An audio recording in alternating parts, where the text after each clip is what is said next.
Tired of cycling coverage cluttered with ads and clickbait? Want in-depth analysis, honest reviews, and a community of like-minded riders? Escape Collective is different. We're member-funded, so you are our priority. Get exclusive bonus episodes, insider newsletters, and connect directly with top cycling journalists.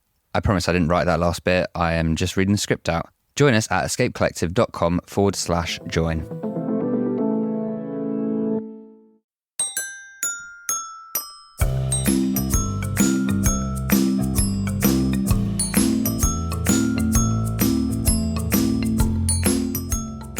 Welcome back to Placeholder Podcast, everybody. I'm Caley Fretz. Got a great show for you. We're in the smack in the middle of the Giro now. Stage 4, what are we on stage? I don't know. Smack in the middle of the Giro. It's Tuesday.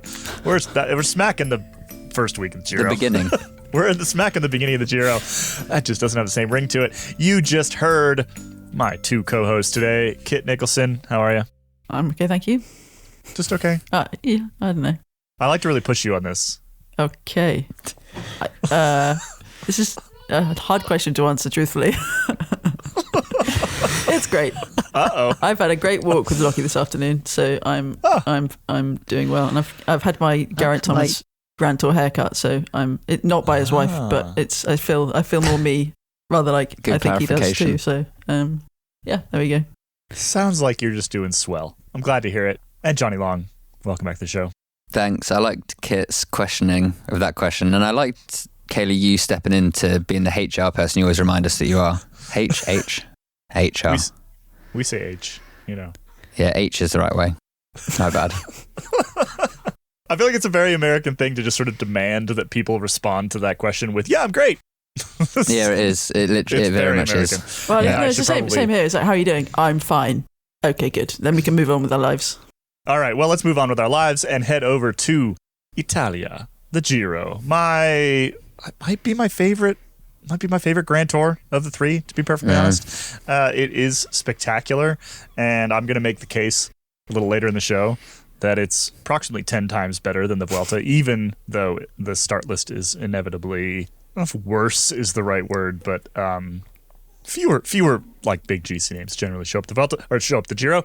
We'll talk about that later. We're also going to talk about Tadej Pogačar, who's been he's already in pink and also kind of purple, and he has already put his stamp down on this Giro d'Italia and doing crazy things that we love to see. We'll talk about Geraint Thomas and his position as the peloton's frazzled, exacerbated uncle. Talk about some Giro side quests. I'm a big fan of the good Giro side quest, and the side quests at the Giro do change over time. We've got the return of a side quest, in fact, this year. A bit about Demi Vollering and her, putting a signature down with Nike, which is quite exciting. And we'll talk a little bit about previous riders that have signed with the same company. We've got Johnny Shorts. We've got a new segment this week called Chapeau of the Week. We're going to hear about a politician in London that Johnny's a big fan of. And then a bit about Jonas Vingegaard, some updates on that front. But let's start with the Giro. So currently leading the Giro d'Italia, Kit, pop quiz. Is it Tadej Pogačar? It is. Well done. And how did he do that? He won a stage. And then he tried to win another stage. And then he probably tried to win another stage. Basically trying to win as much as possible, put as much time into everyone as possible, and then he can rest for a couple of weeks, I think. So there was a comment on a story that we put up yesterday that I thought summed up the question quite well, which was, is this, I guess it was more of a statement, this is either the start of a historic double or the reason why Tadej Pogačar doesn't do the double, right? The way that we've seen him ride in the first handful of stages, it's either, we're going to get to the end of July and it's going to be absolutely crazy what he's been doing for 3 months at that point. Or we're going to look back and say, well, why did he attack with Mikel Honoré and Geraint Thomas on like the world's smallest climb on a sprint stage? Why did he do that? That's the reason why he didn't win either. Well, there is an argument to be made as to whether he was attacking as opposed to following the wheel, but you can fairly quickly counter that with why was he there to follow the wheel to begin with? If it's Honoré going off, he wasn't a threat to the GC. If it was an opportunity for random stage hunter to go off and get a stage, why would Pogačar be the one to respond? So he wanted to be there, didn't he? But yeah, I mean, I think I commented with somebody the other day over the weekend. You could look at this as being stage 2 or 3 or 4 of a 42 stage Grand Tour with a bunch of rest days in between. But he's made, and there was a great slip up by, was it Mariginetti on Saturday or Sunday? He talked about it being the Tour de France as if he was already there. He got the Grand Tours wrong. So it's clearly on their minds, and I think that's partly why I see this past few days as he's going to try and get, if he can get 20 to 30 seconds where he can and build up 3 minutes by stage 9, then he's doing pretty good. And he can then let his team or let other teams do some work and he can begin to actively recover, which is a hilarious way to consider the Giro d'Italia. But that's my theory. And that's why he didn't, why didn't he take more time on Europa? It's not a very long climb, but he only took 30 seconds, which doesn't seem like a great deal for Tadej Pogačar. It's chipping away, I think. But I guess the proof is in the pudding. We'll see you in Nice. Can I offer you up a sort of convoluted analogy? Of course. That, you don't have to entertain it, but you can hear it. Have you guys seen the film Happy Gilmore, the Adam Sandler film? A long time ago. I'm a child of the checking. 90s. Come on. Yeah, just checking. So his whole thing is that he's a former hockey player, right, who doesn't quite make it, becomes a golfer, has a big drive, but then the whole thing is like it's his short game which holds him back, and then he's trying to putt the ball in the hole, doesn't quite work. They give him like a hockey stick and he putts with that, if I remember correctly, and then he wins the championship against Shooter McGavin by hitting off a variety of infrastructure, and eventually goes in the hole and he wins. But the idea is that it didn't work if you tried to change who Happy Gilmore was, at his core. Like, it just didn't work. He had to be Happy Gilmore. The guy with one hand who got it bitten off by a crocodile. That's what he was telling him the whole time. Yeah. So with Tadej Pogačar, you can't. If he's going to do the double, he's got to do it his way. He can't be doing it by sort of following the wheels of like a Richie Port or like the Skybots of yesteryear. He's got to win it by attacking on the flat with 5k to go or whatever. That's how it has to happen. It was written in the stone. It was. Well, I mean, he in every single Grand Tour he's done to date, he has won 3 stages. That is how he races. So he's got to do it. He is going to try and win a whole bunch of stages. So we're talking about the Grand Tours that he has won and not won. And I didn't say lost because he rarely loses. He just kind of comes, the best of the rest, or I don't know. Yeah, so it actually no, that's not true. It's not true. He lost the Tour last year. He did. No, you're right. Yeah. And, did he though? No, did he lose the Tour? I have to correct in your myself. Heart or your mind, Johnny. I don't know what's exactly. I have to correct myself. It was until last year's Tour de France that he'd won 3 at every Grand Tour he'd started, but he did win 2 last year. So he always wins, and we all watched the Tour last year. He tried to win a lot. It's how he races, isn't it? He doesn't. Yeah, exactly. Race like a GC rider. Is the point even about Pogačar doing the double? Like, for completists, for people who like maybe treat the sport as like a Panini sticker album where it's about putting everything in an exact place, like Pogačar seems to have the level of talent and the size of talent that he should do it, once, especially when it seems like something that's impossible in this day and age. But if you ask yourself, does it really matter if he does do it? Like, the fact that he has openly said he's trying to do it, I would say that's actually the main thing. And if it was the other way around, where he was like riding in the bunch and then he's going to spring out on stage, whatever, high in the teens to finally do the one race cracking attack, I would say that's to a detriment to him and the race and like the whole sport that he's kind of recreated, right? Yeah, I would agree. And as long as he turns up to the Tour de France and he's still going for the GC and he still is able to compete for it and he ends up on the podium, if he ends up 13th, then it'll be like, oh well done for winning the Giro, but it's a shame. But we all know that that's not happening. No, exactly. That's what I'm saying. That's what I'm saying. So if he's healthy and not broken, he's a podium at the Tour. Yeah, exactly. Right. Yeah. So I think you're right, Johnny. The point is that he's trying to do what hasn't been done in a long time, and he's going to do it the way that he should do it, which is characteristic of him. I was going to say, I love Johnny's analogy there. I think the Happy Gilmore analogy is actually quite perfect. Yeah, like he is Happy Gilmore. He's Happy Pogmore. That's bad. Sorry. And they've both done adverts for sandwiches because Pogačar did packaged sandwiches for some Slovenian brand, and Happy Gilmore famously was an ambassador for Subway. Look at that. And it'd be really disappointing if he went and Ineos skied it. Yeah, it would suck. It's like on stage 2 when they had the pink jersey. It's like, oh, we're going to be a GC team, even though we really should let Tadej Pogačar do it. They can't help it'd be really themselves. Disappointing. Yeah, they can't help the tradition. It's like a relapsed addict. Yeah. Maybe that's a bit harsh. That's a less good analogy, maybe, but yeah.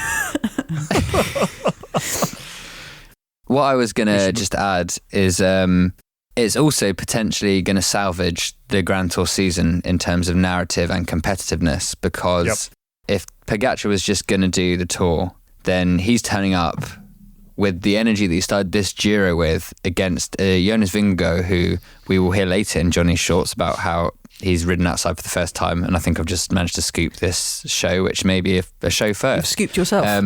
Yeah, but, well, it wasn't even mine. It was the news is already out there. But yeah, so then that would be rubbish as well, because then that would take us back to the 2021 Tadej Pogačar Tour, where he was just like 5 minutes better than everyone else. So at least now it might create more of an even playing field, even if he turns up to the Tour and still is putting like minutes into everyone, which at that point, what can you do? Yeah, you've got a tired, well, I don't know if he actually gets tired, but you've got a tired Pogačar. He probably will be, right? Versus injured everybody else. Yeah. Or apart from Primož Roglic, which is fine. Well, yeah. But then he's getting a bit older. He was back riding like in days. No real impact on Roglic. Fair enough. Yeah, I mean, sort of like order of injury. Yeah. Least injured to most would be what, Roglic, then Evenepoel, then Vingegaard, right? I think so. Yeah. Yeah. So on stage 3, when Mikel Honoré comes up the left-hand side, I wrote a story about this, and I'm pretty sure must have heard either the wheels or a shift, because like turned his head before he was there, right? Like definitely something tipped him off, and he turns his head, and Honoré goes by, and who, by the way, I totally forgot was riding for EF right now. I feel like I'm just discovering this fact. He's been doing it literally in that moment is when I discovered that Mikel Honoré is not riding for EF Education First. Anyway, Honoré goes by, Pogačar jumps on the wheel, right? The only other rider to jump on, and there were a couple others around, was Geraint Thomas. Old man Geraint Thomas. We can say that because the average age of this podcast. Old man Geraint Thomas jumps on the wheel and like can't do much, right? He tries to pull a couple turns. His quotes after the stage were fantastic. In fact, I think we were talking on our little Slack. We're like, all right, we got to keep an eye out for Geraint Thomas quotes because we know that they're going to be good after all of this. It's something to the effect of, I'm trying to give him a turn, but he was just like kicking my face in, something like that. And then in the aftermath, and this is, I love this about both of them actually. In the aftermath, Thomas puts a Instagram post up, and it's a photo of him with his hand on Pogačar's shoulder. The quote is basically paraphrasing, all right, son, that's enough, right? And Pogačar comments underneath it with "from the gun tomorrow," which was just top banter that we don't get from professional cyclists all that often. Yeah, I very much enjoyed that. I also enjoyed the fact that he said he was completely exhausted, he was really tired, and he tried to say it to Pogačar in fewer words than that, which is not very many words to begin with. So I'm quite curious as to what he actually managed to say. I think it was probably one word, and it probably started with F. Yeah, you're probably right. Ended with uct. Yeah. I think is probably what that was. Yeah.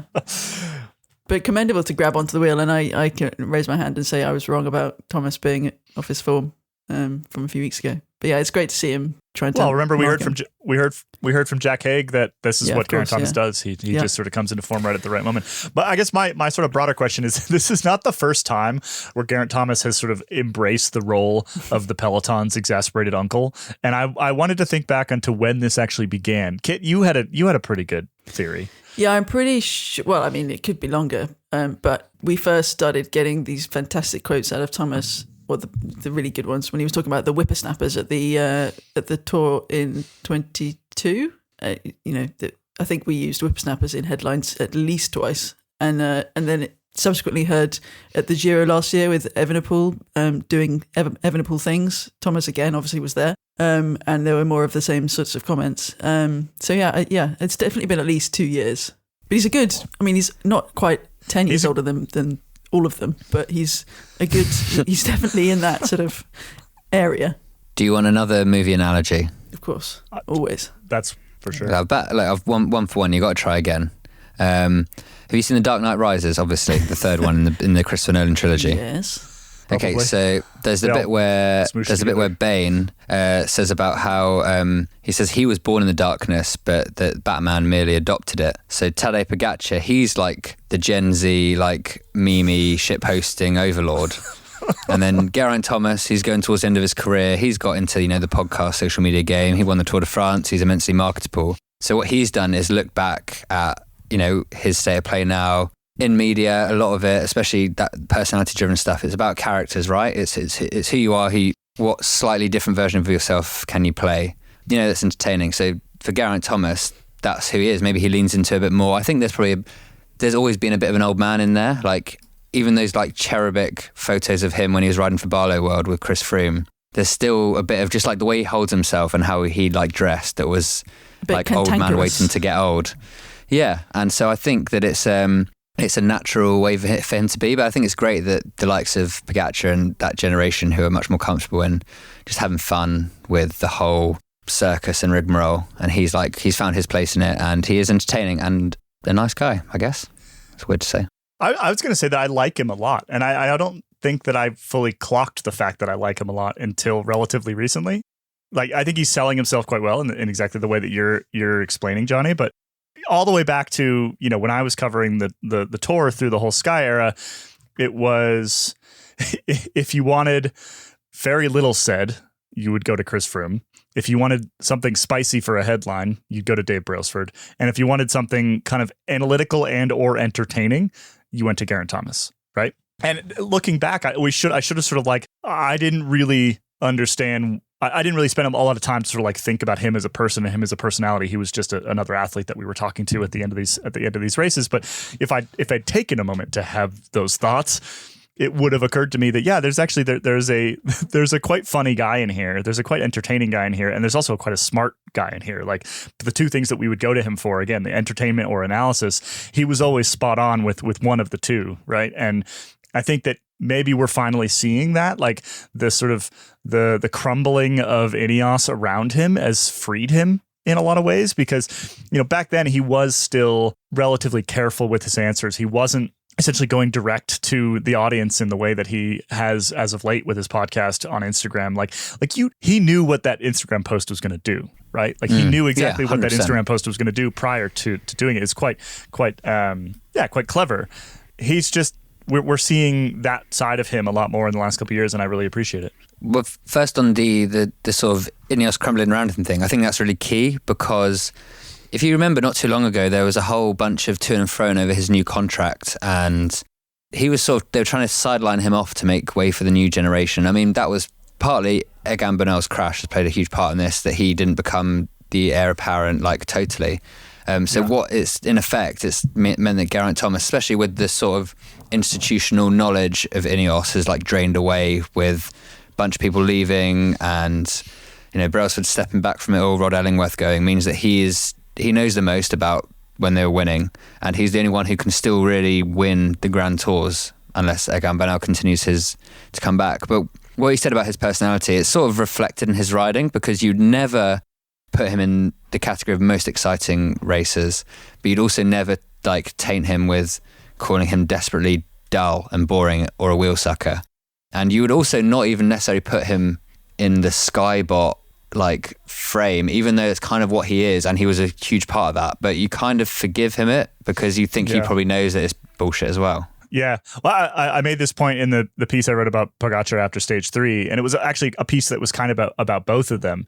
And I said that, I sort of put him in this category of bike racer, right? He's, and what I mean by that is he came up through the track. He's sort of done his time.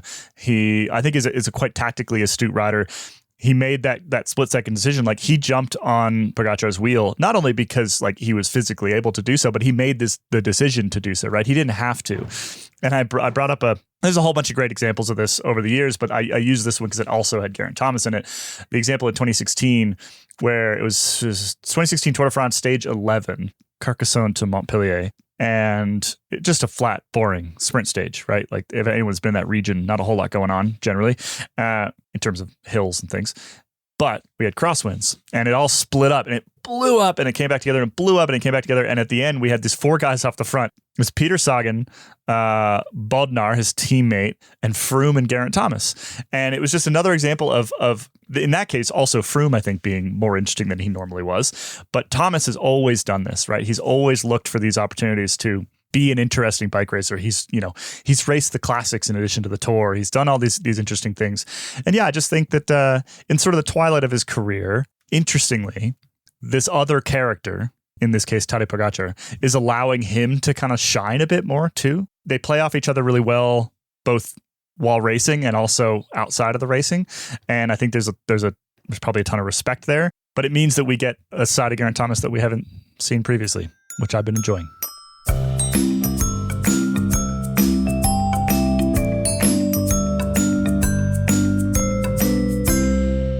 One of the best things about the Giro, which you rightly put in the run sheet today, Caley, is the side quests. Previously we've had, do you remember a couple of years ago when they were all trying to get the ferry across from Sicily and someone nearly got left behind? Like, basically, I think you can classify things as like peak Giro, from normal Giro to peak Giro. But one of them, which I will admit I don't know a whole lot about, so I'm interested to learn more about it, is the Inter-Giro competition.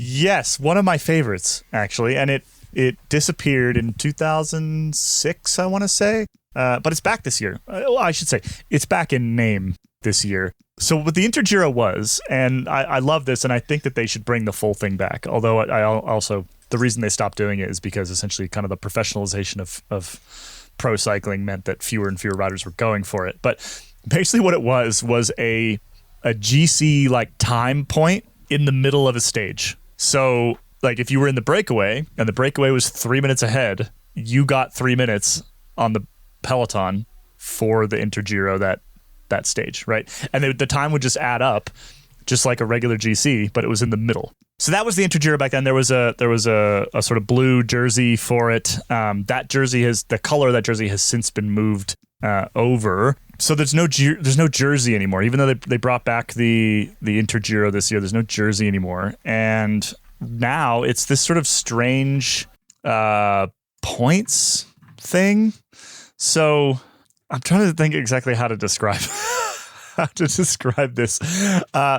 One of our members on Discord, Bernie, we're sort of having this discussion in the Giro chat, and he said it sounds like, you guys seen Whose Line Is It Anyway? Where they say everything's made up and the points don't matter. That's kind of what the Inter-Giro seems like these days. So it's sponsored by Sara Iscrizioni. I don't know what... It's basically an insurance company. And I think that if we're being cynical, that's actually the reason it came back, is because they were able to sell it to somebody and they made some bucks on it. And they didn't bring back the old version, probably because, I don't know, because it was sort of, like I said, kind of dying out previously. The winner of it gets both a cash prize and, this sounds like a real tantalizing prize here. Is it a pickup? No, it's a safe driving course. Oh my God. You win yourself a safe driving course. No way. That's if you amazing. win the Inter-Giro. So basically there's sprint points in every single stage, kind of like the old Inter-Giro. And funny enough, this must have come together relatively late, because I was looking at the Garibaldi, which is what they call the road book, the other day, and I was trying to find some information on this, and there's absolutely nothing in there, but there are the Inter-Giro sprint points on the maps themselves. So like there's no copy explaining what the hell this thing is. There's just the sprint points. And basically the first 3 riders to cross the Inter-Giro finish line, which is, again, in the middle of the stage somewhere, will be awarded time bonuses of 3, 2, and 1 seconds, valid for the overall GC ranking. So like Tadej Pogačar and Geraint Thomas should care about where the Inter-Giro sprint points are. Also, to the first 8 riders, you get points, like 12, 8, 6, 5, 4, 3, 2, 1. Yeah. Valid for the overall points ranking.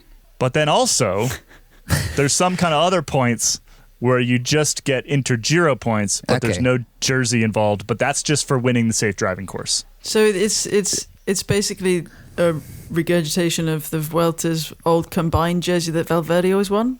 Kinda?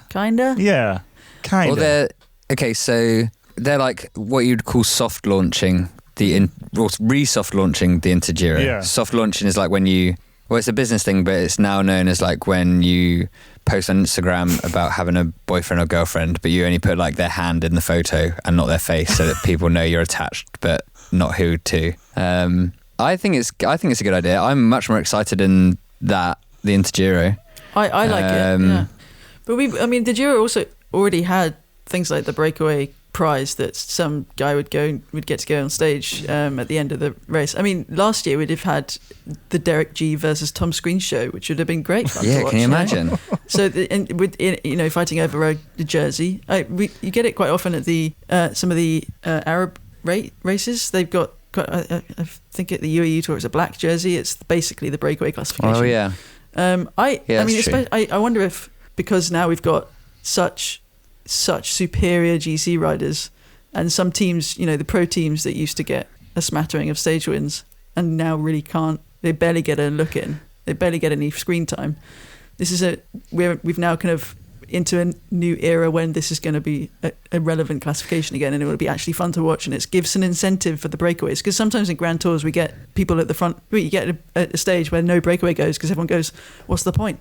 Whereas if there's something to go after, if there's a jersey, I think it has a safe driving course. Exactly. It could be the new Movistar team classification thing. The only question I have is that, they've got this new insurance company who've presumably bankrolled it. Are you telling me that Intermissi, the underwear supplier, didn't fancy going not sponsoring the white jersey anymore and switching over to the Intergiro? Because to me that is crazy. The white jersey isn't being sponsored by them anyway. I think the white jersey is being sponsored by something called Italy. EAT. So the bottom has fallen out of the underwear market in Italy. Slow clap. Thank you. Very slow. I might be wrong there, but I definitely, one of the classification jerseys has Italy spelled. EAT. Have you been to an Italy? We've got them in London. I've not been to an Italy. They're like they're sort of like an Italian version of Whole Foods. Oh, Whole Foods. And they've got like a little cafe in there as well, and you can buy like giant panettones for like 150 quid. I tell you what, it's a shame that Peter Sagan's not at the Giro, because he sounds like someone who would win the Intergiro, and then he'd probably benefit from the safe driving course after his DUI last year. I have been to an Italy in Boston. I was like, that name sounds really familiar. You were looking very confused, and I was trying to figure out what it was you were looking confused about, but it's just you were trying to figure out if you'd been to an Italy. Yeah, I just Googled it, and they're all over the U.S. They've got a couple in New York City, they got Chicago, they got Boston, Dallas, Vegas, L.A. I don't really understand the business model, but then that's probably a good thing, because I don't really understand many of those things. Is it just Italian import stuff? It's just a big Italian importer. So you get nice pasta and the little biscottis and we've coffee. Scotland's got their own. We've got our own Italian. Well, you got quite close ties to Italy, don't you? From good old Margiotta, all over Edinburgh. Speaking of side quests, we've got obviously the Intergiro. That was a bit of an Italy side quest. It is the white jersey, though. I've just looked it up. Well, and speaking of the white jersey, Pogačar is now finally out of contention for the white jersey, which makes that jersey interesting again. Right? Good segue. Finally. We can stop talking about there being a grey jersey, although that still probably is relevant. Yeah. At least until Pogačar are old. Is it Uiterbrooks has it right now? Yeah, he's standing fourth overall currently, behind, obviously, Pogačar, Thomas and Martinez. Did you see his interview after he got it? The flash interview. He's quite the guy. He was very animated. That doesn't surprise me at all.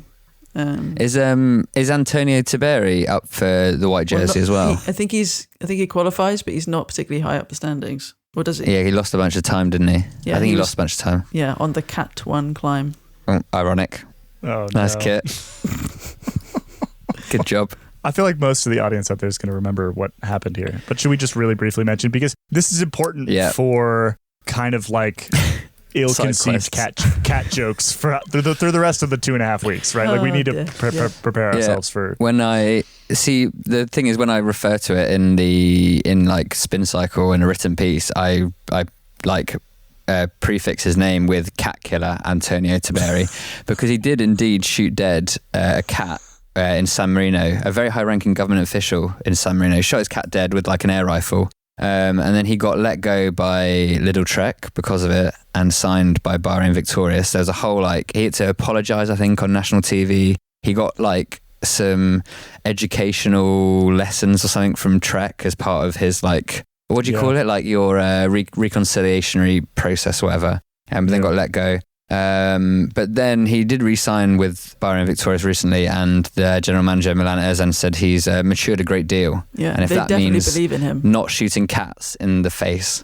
then that gives hope to all of us. Interestingly, someone we know, this wasn't shared. This was shared privately, but someone we know was recently there in San Marino and said they didn't see any cats around. So either Antonio Tiberi shot it because he didn't know what a cat was and was scared, or he shot all of the cats in San Marino and he just finally got caught. Or it's a lock up your daughter situation. Yeah, all that, yeah. Lock up your cats. We're getting into dodgy territory here. Anyway, you asked, Caley. You literally asked. I did ask. I asked. I regretted it immediately. But also for anybody who listening out there who didn't remember why we were making stupid cat jokes around Antonio Tiberi, which we like. It's not a joking matter to kill a cat. To be clear, no, it's not. We are, as a podcast, our official stance is don't shoot cats. But however, we're making fun of people who do. We're shoot making cats. fun of the guy that did Never it. forget. Yeah. Yes, we're not making fun of the cat. Poor cat. Sorry, cat. We're making fun of the guy that did it because, come on, don't shoot cats. So all of this is to say, think about all the storylines we've got out of just, four days of the Giro, 5 by the time you listen to this. We've got just this maybe slightly less exciting for the battle for pink, but fantastic character battling for pink, all these other things happening, all the Giro side quests. We have, of course, just riding through beautiful Italy as I watched the race cruise through. Tuesday was basically like a mini Milan-San Remo, for example, right? Like down on the coast there, over Capomelle right at the very end. It all brings me to a distinct but firm feeling, distinct and firm feeling, that the Giro is significantly better than the Vuelta specifically. And I say this, I think this is sort of worth talking about because the Vuelta generally gets a better group of riders, right? A better start list at the Vuelta. Often you get all this sort of screwed something up at the Tour de France and are going for redemption. So you end up with pretty great GC battles. And at least in the last couple of years, the Giro hasn't necessarily had that. But everything around the Giro is so much more, I don't know, it's more romantic. It's more pure cycling to me. What do you guys think? Johnny, Kit, Giro, 10 times better than the Vuelta, 15 times better than the Vuelta, 20 times better than the Vuelta? Look, I'm just going to say it. The Giro starts at the start of the season, start the Grand Tour season, so I'm excited for it. By the time the Vuelta rocks around, I'm done with 3-week stage races. It's like, okay, you buy a box of like 4 cornettos, right? The first one tastes absolutely sumptuous. The chocolate, the ice cream, the cone, it all combines to make summery goodness. Maybe I have a second one if I've, been for a long ride or I'm feeling hungry and haven't eaten for a while. Sure, maybe I'll start to feel a bit sick, but it's fine. That's the Tour de France. If you eat a third cornetto, you are an insane person. I'm sorry, Johnny, you're saying that we should just discount a whole Grand Tour because you can't handle a third delicious ice cream? Is that the argument that you're making? Dan Cash, where did you come from? Oh, I'm sorry. So my neighbor's doing some construction. It's a little loud here, but even over the construction, I was able to hear the slandering of the best Grand Tour going on this podcast. So I decided to jump in. Somebody had to defend this race. And it needs to be done. The Vuelta a España is a fantastic race. Do you guys forget already what happened last year at the amazing Vuelta a España? Is it because this fatigue that you're experiencing makes you unable to appreciate the beauty of racing through not just southern Spain with its high mountains and arid plains? No, northern Spain really is green. Brown. It's beautiful. The Basque Country, That's brown. Galicia. Are you forgetting what happened at last year's Giro? Kind of forgetting, that Primož Roglič won. That was great. It was a nice on battle the last weekend, but Sepkus won fun. the Vuelta. It was. Yeah, it was fine. I had a good old time at the Giro. It's great. It doesn't mean it's. But I heard. I think what brought me on was from Durango. I could hear somebody saying 20 times better than the Vuelta. Even over here on the other side of the Front Range, I could hear it, and I'm just so offended because it's the take is just so wrong. You've got a better start list. You can't discount that. You can't just say yes, but no. The start list at the Vuelta is consistently better. The winners are constantly better. Tadej Pogačar making his debut at this Giro is going to help a little bit, but generally speaking, it's always the better start list at the Vuelta. The racing is more entertaining. We don't have snoozer stages like you get at the Giro where people just fall asleep all day for a sprint stage. No, they're always great breakaway battles. Even if they are not GC battles, you don't get these boring sprint stages at the Vuelta. It just doesn't happen. Is there an Inter Vuelta? Didn't think so. Well, there wasn't an Inter Giro for like the last, 30 years? So I feel like that argument Since is... 2006? What's that? It's 18 years? Johnny wasn't even born when the Inter Giro was last on. Also, the Vuelta has the air of desperation, and that you can't discount.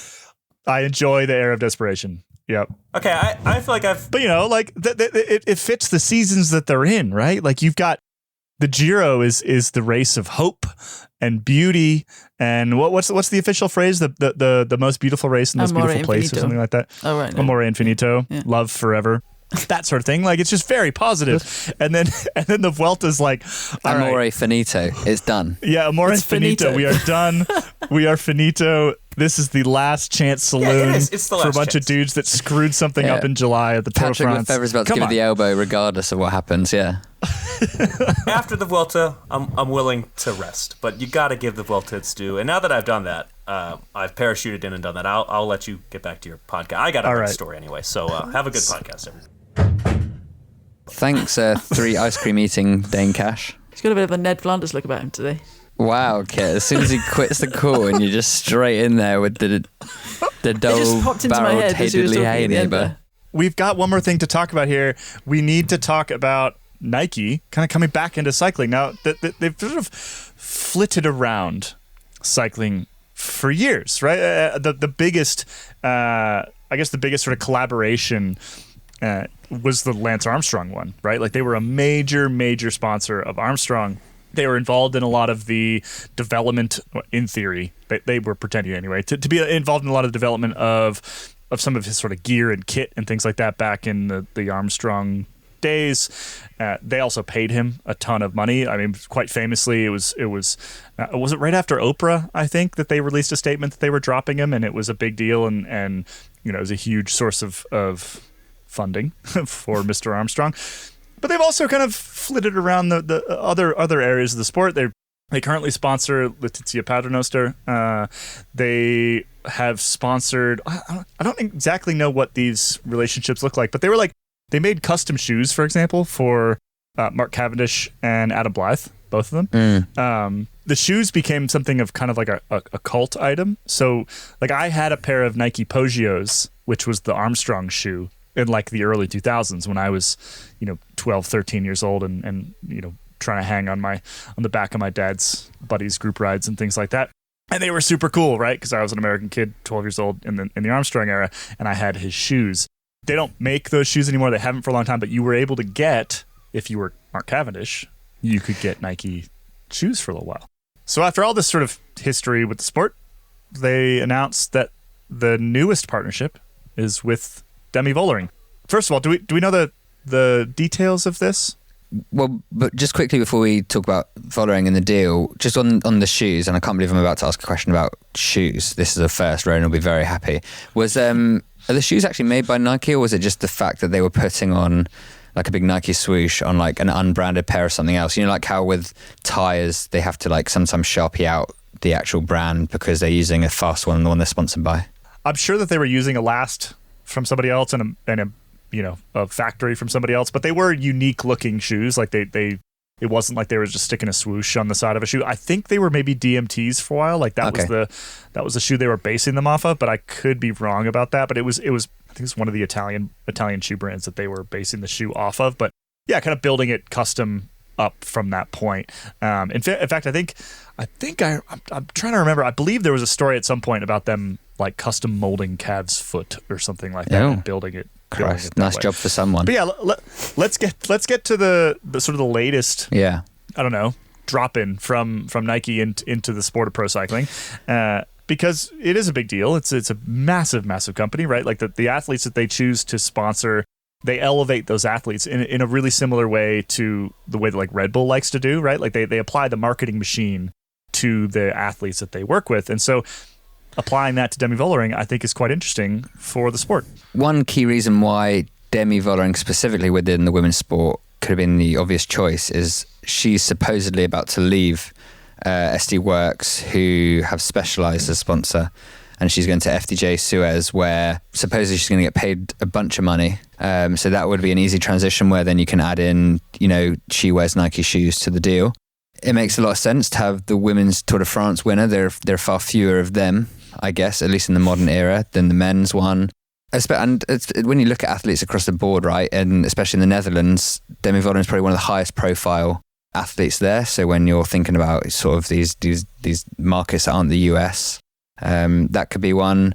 The really great point, I think, is how not only is Demi Vollering going to get what the kids would call a huge bag from this new contract with whichever team she signs, she's also got the heft of marketability as a Tour de France winner to be able to get Nike to approach her and be like, we want you to wear our shoes. We think you're amazing enough for your sport in a way that people outside of the niche of cycling, and the niche within that of women's cycling, which is the reality, is what it is. And it's great. The thing with Nike and all these big brands that spend millions figuring out how to get into our brains and make us think they're cool is that we do think they're cool. And seeing Nike shoes on cyclists in the women's peloton is only a good thing, even if the brand isn't amazing. There's probably lots of problems, but it will tell other people that it is cool that Demi Vollering is doing what she's doing. And like you say, it's drawing attention to women's cycling. Exactly, it's great. Yeah. Like I said, sort of chucking the marketing might of Nike behind anything is generally a good thing. Although they have had some interesting missteps, I think, in the last, even quite recently. Like they just released the US Olympic kit, like the athletics kit, the track and field kit. That was weird.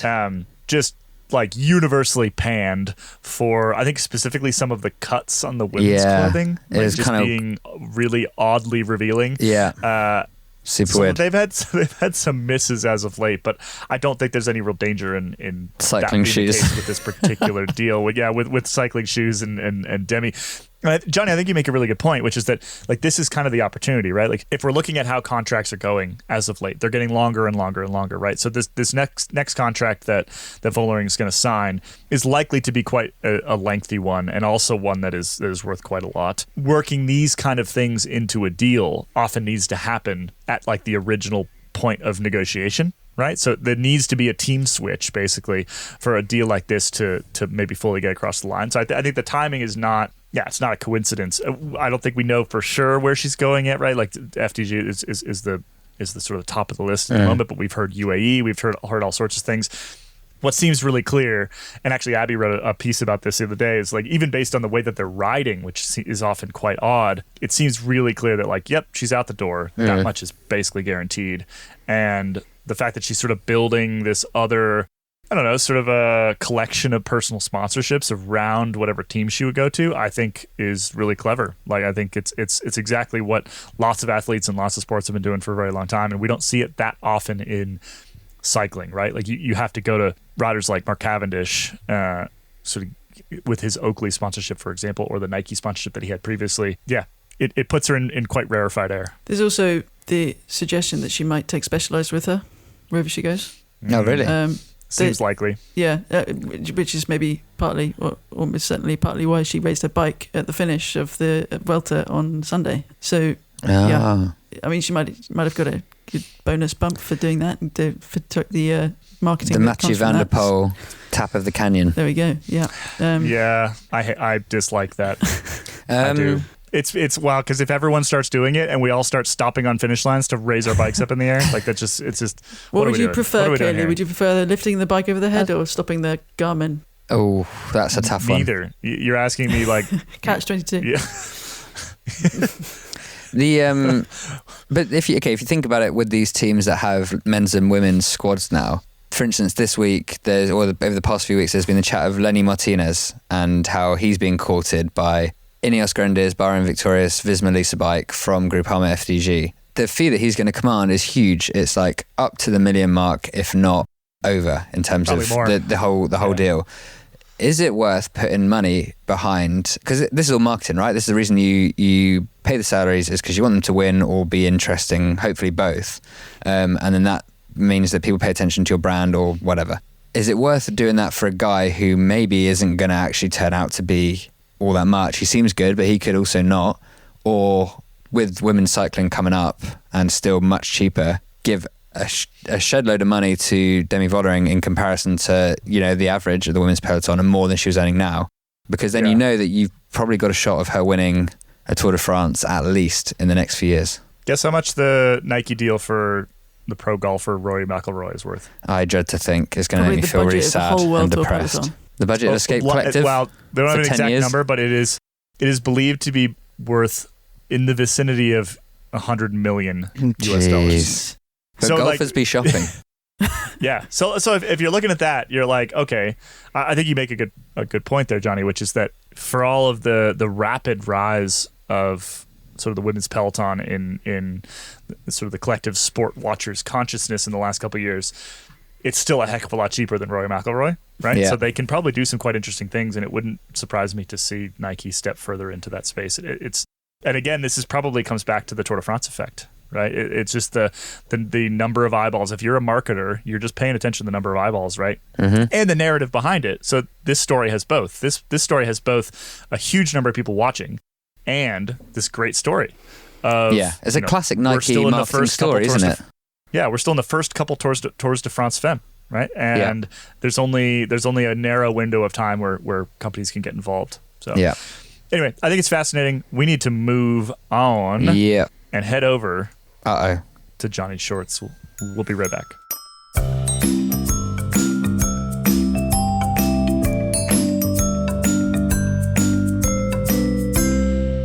Welcome back, everybody. It's time for Johnny's shorts. Oh, that's me.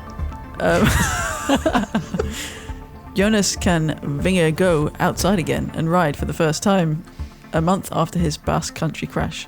The Dane is hopeful his rehab continues on a successful path and he can line up for the Tour de France in 7 weeks' time. We'll see. Arnaud was delighted after being gifted a pig for winning Trober-Léon over the weekend. Usually it's just the first place Breton rider who gets the Porky prize. But race organizers made an exception for the Walloon Bull. He also made the little bull thing when he went across the line. Yeah, that was cool. Saw that? That was cool, yeah. Yeah, I like celebration, that. Who is the son of a farmer. Quote, "I had my heart set on this," said Delis through mouthfuls of bacon sandwich. God. That last bit might not have been true, but, son of a farmer, there are realities to that. Anyway. Yeah, that's true. As Tadej Pogačar returns to first place in the general classification of a Grand Tour, he reacquaints himself with the banal day task of the race leaders' press conference. Are you spending too much? Came the question on whether the Slovenian is burning too many matches early in his Giro Tour double attempt. Tadej Pogačar replied, "So far, I haven't spent any Euros." Quite matter of fact. He continues, "I've been on a paid holiday for 6 days." Oh my which God. is refreshing. And to be honest, I'm going to be completely honest now. That's how I kind of treat being at the Tour de France or a Grand Tour too. Because it is kind of like that. Your breakfast and dinner are paid for. You do a bit of work in the day, but it's all fun. Yeah, he's enjoying his time in Italy, I think. Yeah. Yeah. I mean, he is referring to the first couple days of the Giro in which he took the overall lead as a holiday. Which is terrifying. Which is quite terrifying. It's just funny, yeah. Love it. That was Johnny's shorts. That was Johnny's shorts. All right, I think it's time for us to wrap up the free portion of this podcast. We're going to head into Escape After Dark in just a moment.